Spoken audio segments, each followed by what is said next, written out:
Welcome back. After that extended break, we just saw a fantastic set between Royalty and Corvidae. Now it's going to be followed up by Alpha City versus Legacy, two middle-of-the-pack teams, and you wouldn't have said that going into this split, but that's certainly where the teams have ended up. My name is Alpha Jackal, and I'm joined by Lynx for this set. Lynx, how are you feeling about this set overall?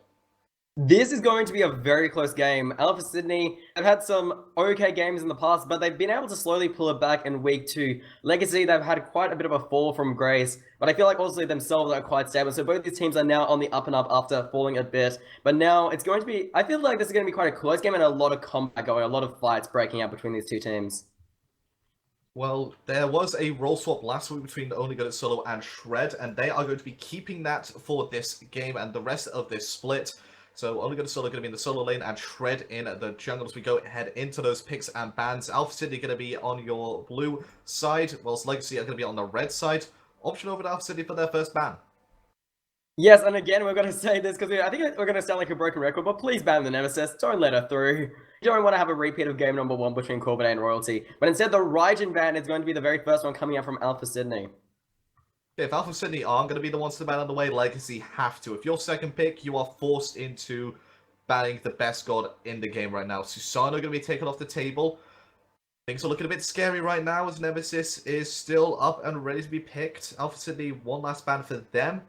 I could see it being a Terra. It's going to be the Erlang Shed instead, so quite a lot left on the table for Legacy to opt to ban or even just let through.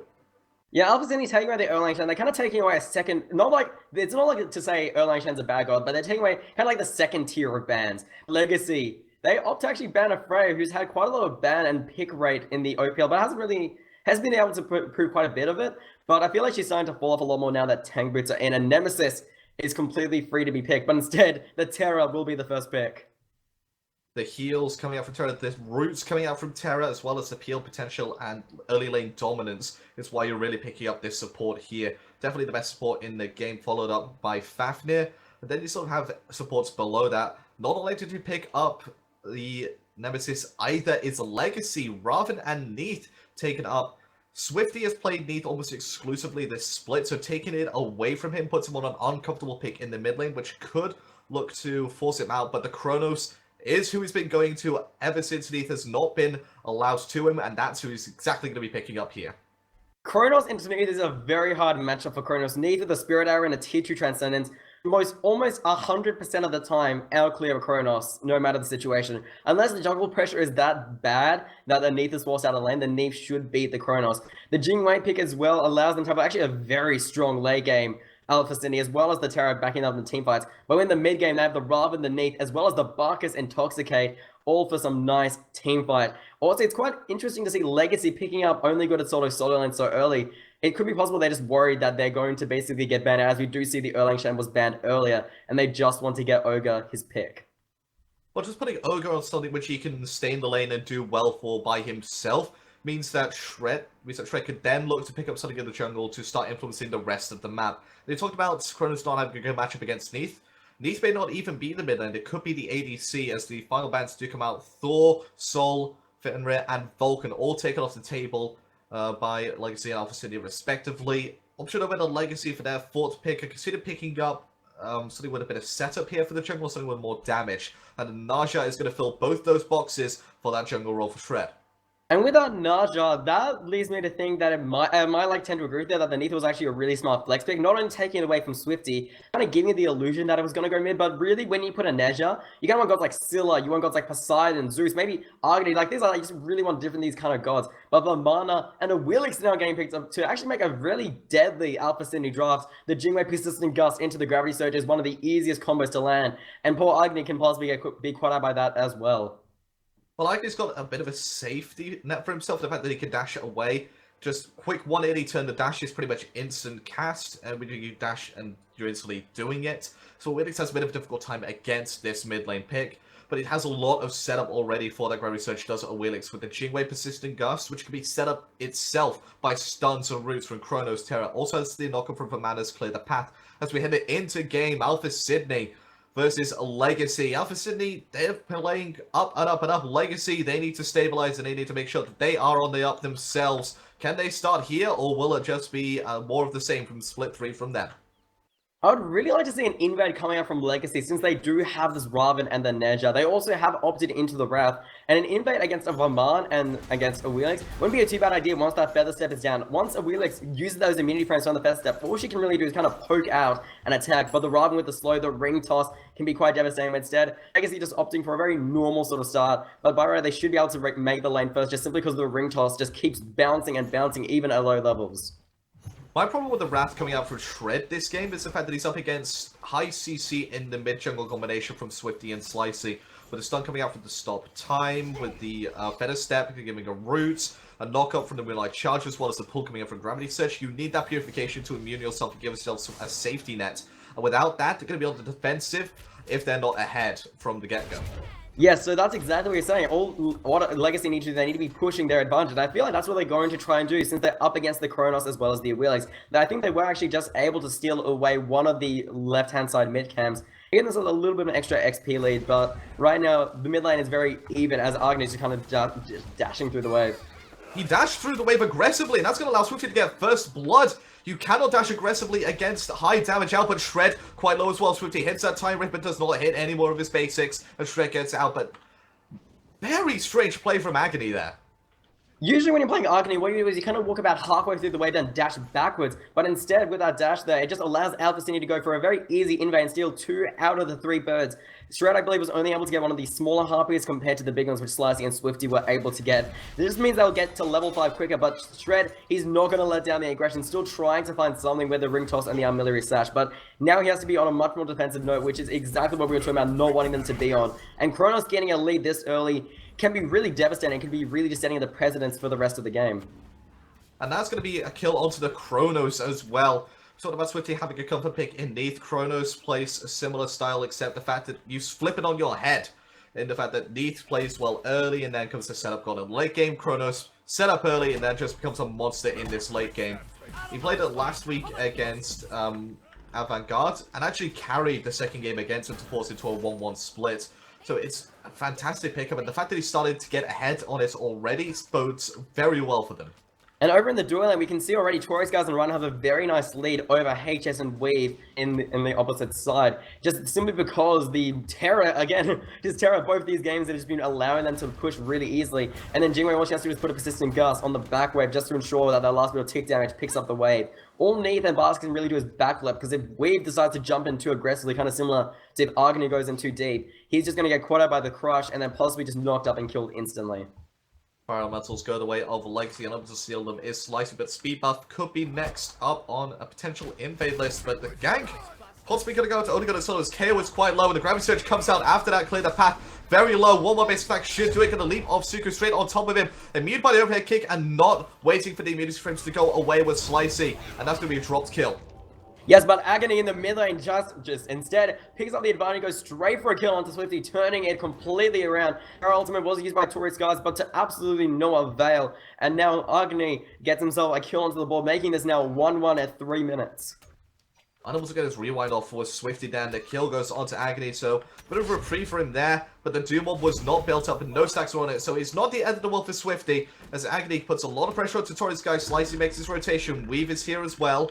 The supports have started to rotate away from this dual lane, meaning it's just a good old-fashioned 1v1 Barana and HS247.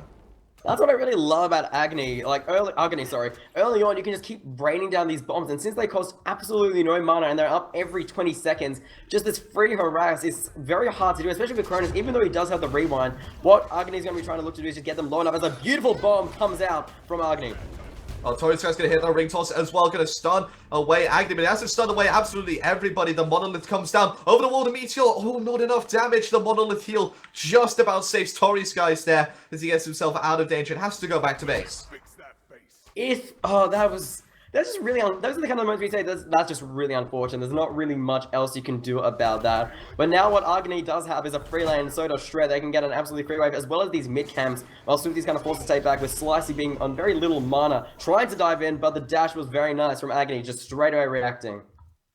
Only good at solo versus KO in the solo lane, and I do like the decision from only good at solo to go into the Bluestone Pendant rather than the Death Toll. Recognizes he doesn't really need to sustain that much against this Savannah, but he gets a kill under him underneath the tower. Gonna overhead kick the final tower shot. Slicey's rotation And forced to use the Mystic Rush. Gonna turn around to avoid the knockup, and Slicey gonna get hit with this World Weaver ultimate. That was an extremely good play, as you mentioned, by Only Good Soul, just making sure that he wasn't going to get knocked out by the Gravity Surge, because if that Gravity Surge had connected, Ogre most certainly would have died, and the Neath ultimate would have just been a waste. But the World Weaver was really there also just to ensure that just the slight case Slicey still wanted to be overly aggressive, it was just like, hey, you can't do it. If you do, you'll probably be under tower. As Ogre has a full minion wave kind of protecting him and forcing Slicey to not lazy back in the middle of the wave. That's one of the best things about being a very tanky, very resilient solo laner, is the fact that if somebody comes over to your lane and they don't get a kill on you, don't get a drop on you immediately, you can then look to punish it and bully them out and force them to stay on your island of despair for that much longer. Not to mention, he has that, what was a 2-level lead, now only a 1-level lead on top of Kaon, this with mana. Interestingly enough, he's opted to build into the Warrior Tower. Usually we see a lot of people now building into the Reinforced Grave simply because the protections on a warrior is so nice. But Ogre, it's kind of like he's carrying over his jungler roots, and same with Shred, both of them opting into the Warrior Tower by just trying to be as aggressive as possible.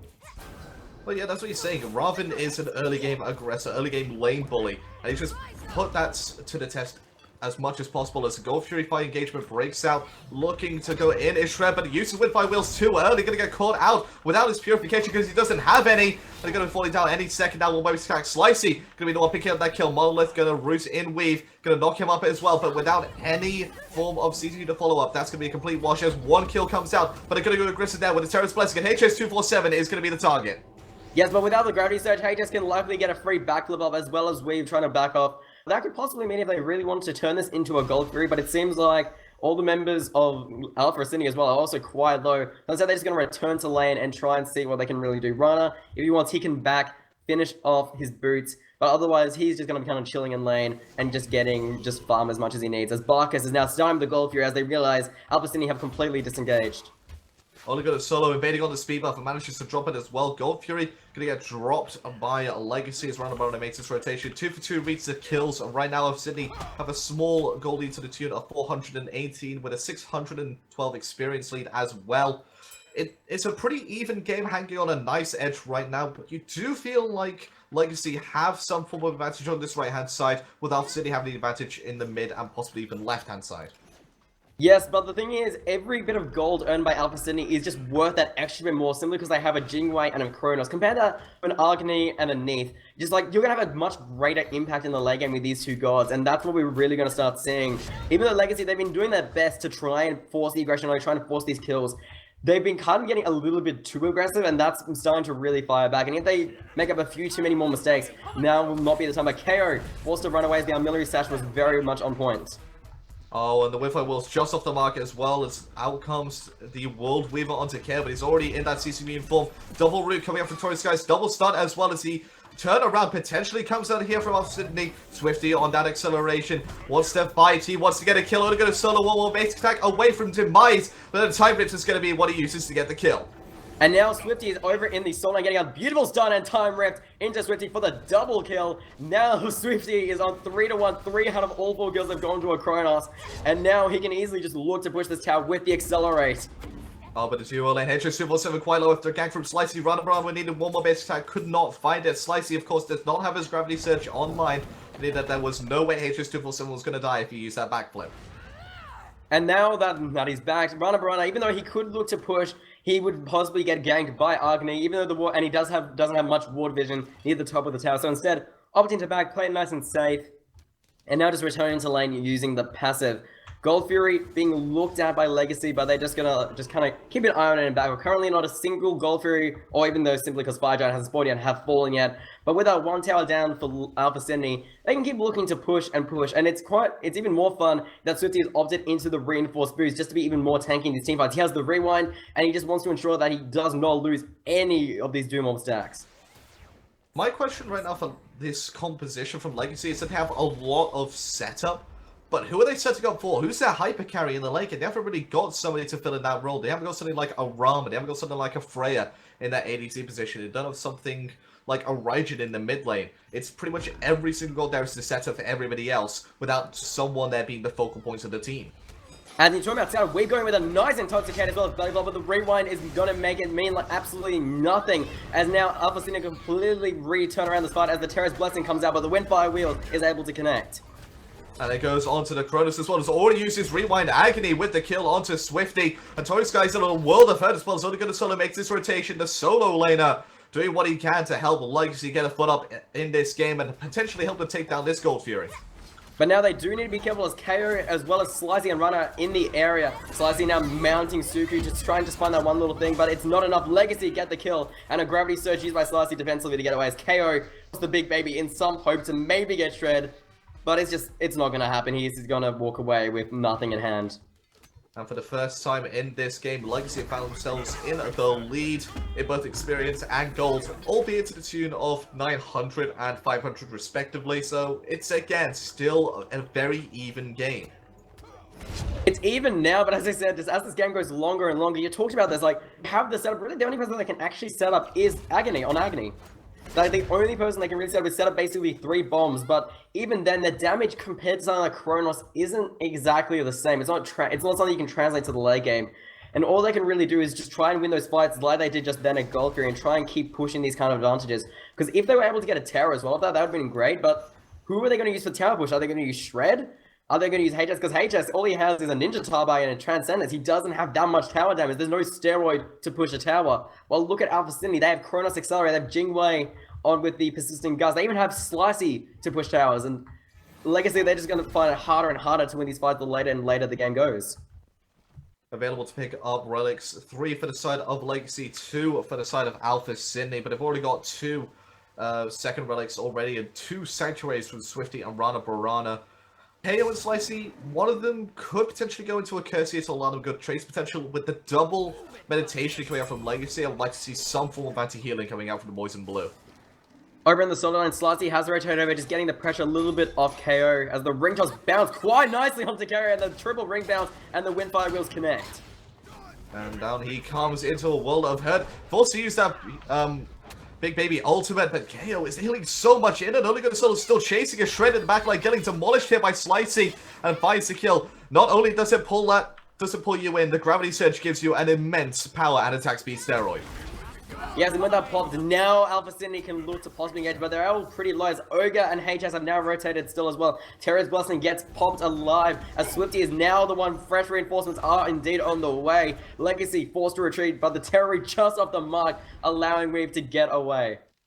Oh, and the Crushing Earth not going to hit Agony as he dashes away from that stun, but Swifty's still looking around, still looking to try and fight. He is ahead on this Cronus. He's got 46 stacks on that Doom Orb. Doesn't have any raw penetration to his name. Only has the 22% on his spell focus.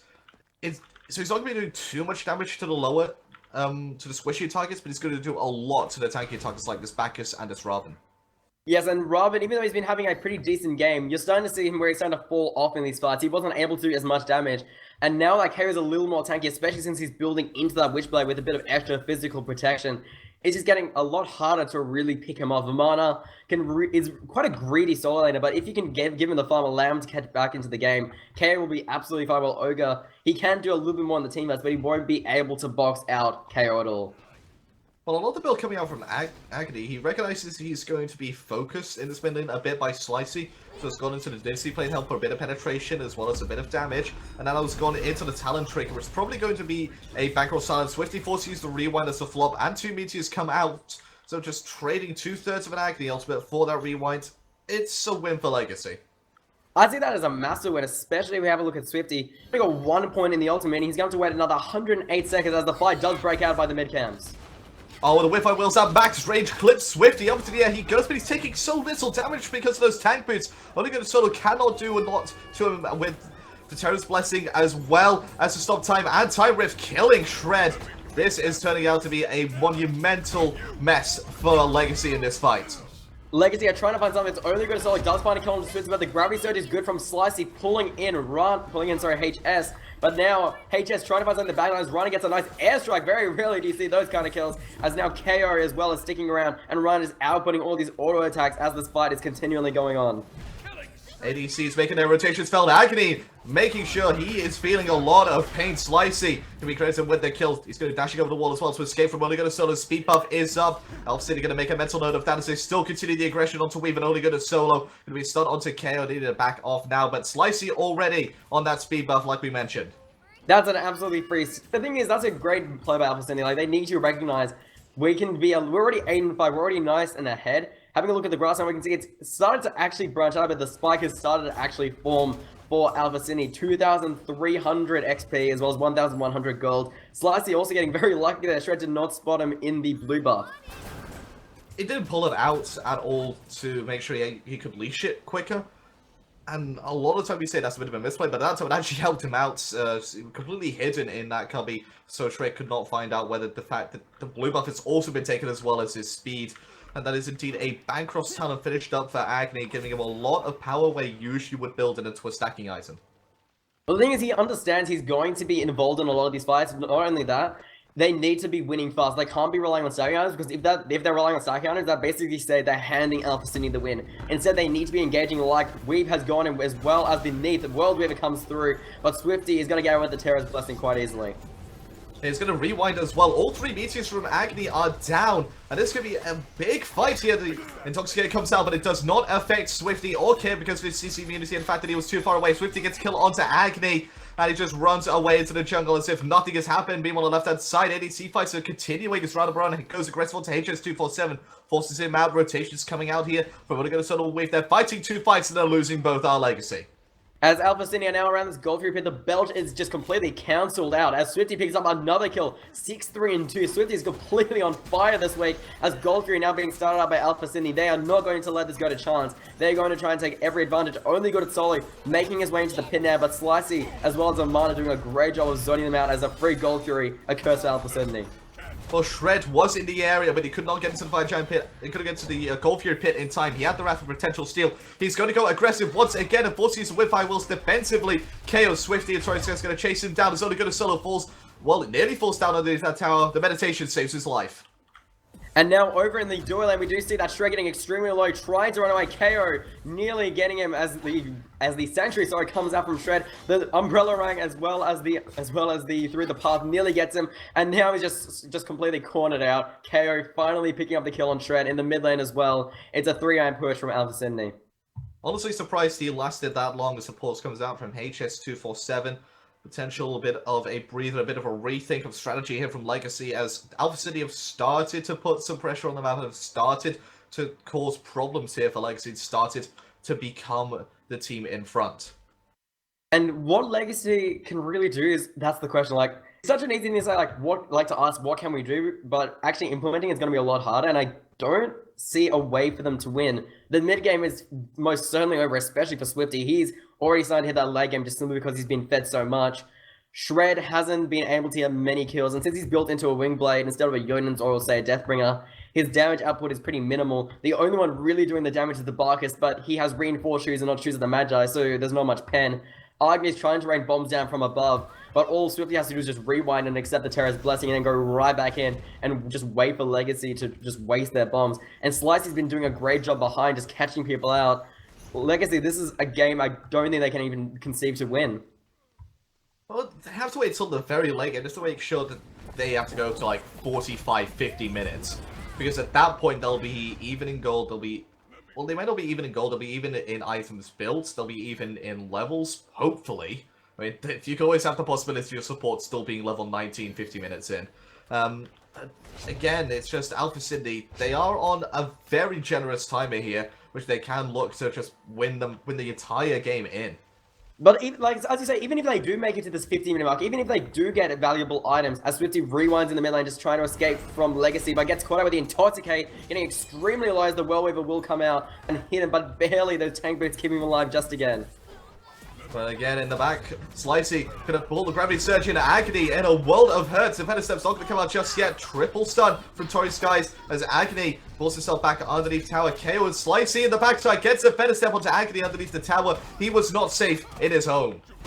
And now Slicey by himself, trying to run, but only got to start finishing up the kill. Sprint was popped by Tory Skies, but a little too late, as only 3 members will be getting away from this fight, as Swifty is kind of still in the backline, looking for an opportunity to pick someone up. But Legacy, they finally got themselves a little cliff to hold onto, and they need to pull up on that cliff to get back into this game. Well, they're constantly trading out Agony for all these advantages, but up into the air, Shred goes. He has taken KO with him, and KO just says, okay, I'll kill you when I land, and I'll take no damage for it, because I'm a Vamana. I'm tanky. And I'm going to go into your base as well. I'm going to go to your tower. Weave is low, and the tower might be the next one to fall. And all Alpha City do, they're just going to keep focusing on the tower. They don't even have to fight. Weave trying to do something with the belt, but he's so low. If he stays any longer, he may fall. Only good at solo. Really the only beacon of hope in this game is HS gets stunned as he tries to use the agility to get away. The Sentry was good, but he will actually just get away. He was far enough away from the rest of the team. Ranabella tried to find some basic attacks to get the kill, but just too much distance was close with that backflip. Agony and Only Good Solo doing what they can to try and put something onto Ranabella. He's going aggressive once again. Is Only Good Solo taking a lot of damage from this Kronos. He needs to kill Kronos at some point to reset his Doom Orb stacks. It's just too much at this point to handle. And now that he's got the Kronos pendant, if you pardon the pun, yes, I get it. But like now that he has it, as well as the Doom Orb stacks and just everything else, every time he's using timer, it's just up basically every 5 seconds. It's insane how much damage he's going to be doing now. And once he gets himself a rod, he might even sell later on, sell off the Soulstone, offer a Polynomicon, go into something like a what was the item? Sorry, the Spear of Desolation, even late game, and just sell off the Doom Orb and really start forcing people into very rough situations. But for now, having a look at the other side, having a look at Shred as well, he's building into another part of the Ancient Blade tree. Could possibly be a Wing Blade, maybe, I don't know, Ritual Dagger? I don't even know what he's trying to build into. You usually see something like a crit item come out or some pen, but he's just building no damage whatsoever other than this Void Shield and his Warrior Tabai. What's wrong with Kronos having a Kronos pendant? It's his pendant. That is true, it is his pendant. Actually, shouldn't he then technically get it for free then? I mean, when Thoth gets released in a couple months' time, surely he should go book a Thoth for free. Yeah, I feel like that'd be a really nice buff, but we need to make Kronos stronger. It's not like he's already strong enough already. I mean, it's not like he's all going on a rampage already in this game. Yeah, exactly. He's just a simple Kronos. He's just trying to go by his daily business, control time. It's not like he's only doing 13k player damage. The only one above him currently is only good at solo, and that's a Raven. And this is a Kronos who's been able to have just absolute free farm this game. And now they're looking to invade around Legacy speed buff. One of the best things about Kronos is his tower damage come late game, but they're going aggressive onto him now. They recognize that he's a major issue in this game. Windfire Will's gonna miss from Shred as he tries to make us escape from this fight, but the Terror's Blessing giving them extra movement speed as Alpha City looks to fight into this. Rewind comes out from Swifty, and all that damage onto him is just for naught. But HX207 catches it out, but he's gonna fall down here. So much damage from Swifty that the turnaround is good. 2 quick kills for Alpha Sydney as Shred and HX207 find themselves a respawn timer. And while they're still fighting on Legacy, just trying to retreat, as Alpha City is still diving deep. The bomb was good, but Slicey using the Feather Step immunity to get away. The Tonic Gate as well, getting KO extremely low. But while all this is going on, a Phoenix is getting bursted down on the other side. Run, there's a fight going on. Rotate to it. Well, he looks like he might have to rotate to it, as Only Good Solid picks up a kill onto Tory Skies, and KO is now getting boxed out, but Slicey gets a kill onto Agony. He's going to sacrifice himself, though, for the tower. Weave with the kill. And KO, he may be the last person to fall, but he's going to clear the path to get away from Only Good at solo. They sacrifice a lot there for Alpha Sydney, but they get themselves a free left-hand side entirely. The Phoenix is down, and they get themselves quite a few kills as well. 2 kills. I think that was actually a tower and a Phoenix for around 3 deaths. I consider that very, very worth indeed. I don't see in any world where Alpha City don't like happy, especially the Phoenix on the duo side is one of the hardest to protect in the game. And now Alpha City, they can look for Fire Giant without really a threat of it being stolen. And the Barker, since he hasn't really been doing too much with the Intoxicate, it's now all up to Alpha City to really pressure this Fire Giant and make Legacy kind of just make them forced into a decision, either defend the Phoenix or defend the Fire Giant. One of the two, and either way, it's pretty bad.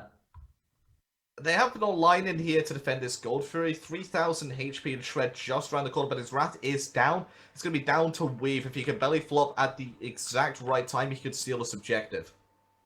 Yes, but Barana is there just kind of waiting behind. If all Runner has to really do is take a couple backstab and for Swifty to also kind of spread out a bit and let KO kind of tank up the belly flop. He's already a level 18 Vermana with Pestilence. He's not going to be taking exactly that much damage from a Barkas who's only level 14 with Tank Boots. That's all you're going to be doing. It's nothing. And again, Fatalis being picked up by the Vamana. I honestly like the build. I'd like to see one more damage item come out, like a kin size, just to make sure that you are threatening with your basic attacks, rather than just being an annoying giant baby or little baby, depending on which form you are in. Legacy, I mean, if you have a look at the graphs, currently they are 8,000 experience and 6,700 gold down. It's not the end of the world. They can fight into it. They can come back from this. They just have to fight smart. They have to fight when they have the advantage.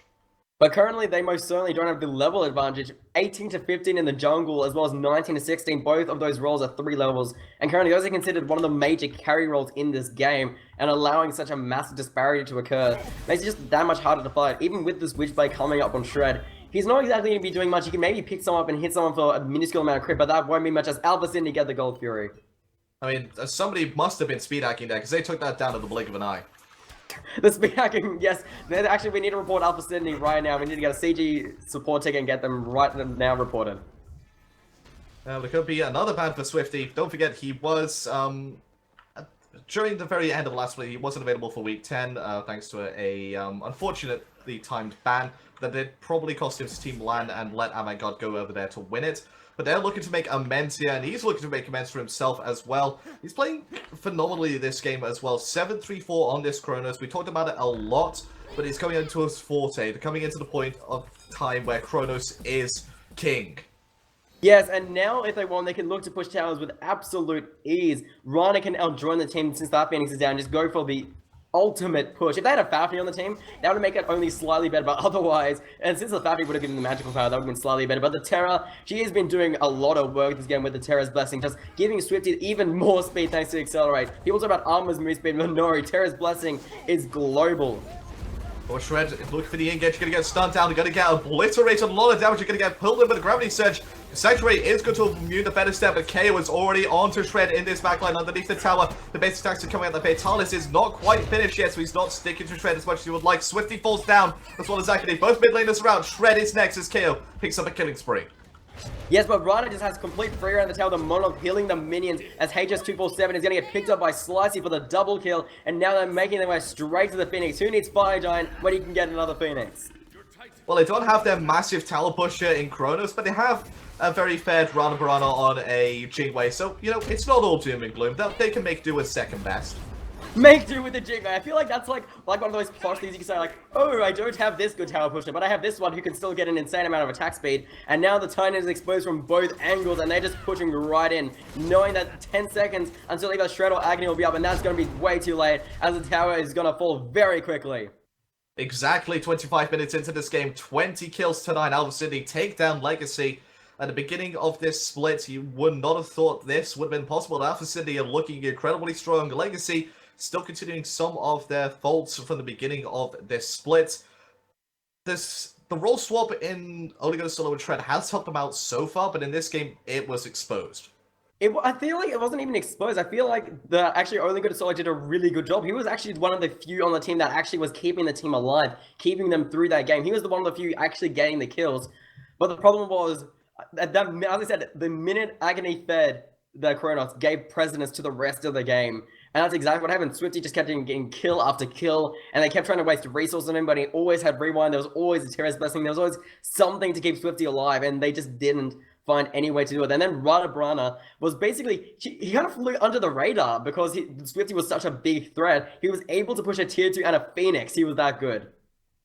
I think for me, the main problem with that game was the fact that Shred went into Wrath, and they didn't secure any objectives with it. Instead, he kept on getting picked off because he didn't have Purification for the early game. Didn't even pick up Purification at all. Went into a Sanctuary for his second relic, and it didn't really help him because the amount of CC, the amount of interrupts coming out from the side of Alpha City was just too much that you cannot get a Sanctuary. You needed the Purification there, and not recognizing that cost him so much pressure in the early game that allowed Kronos the free ride that he got.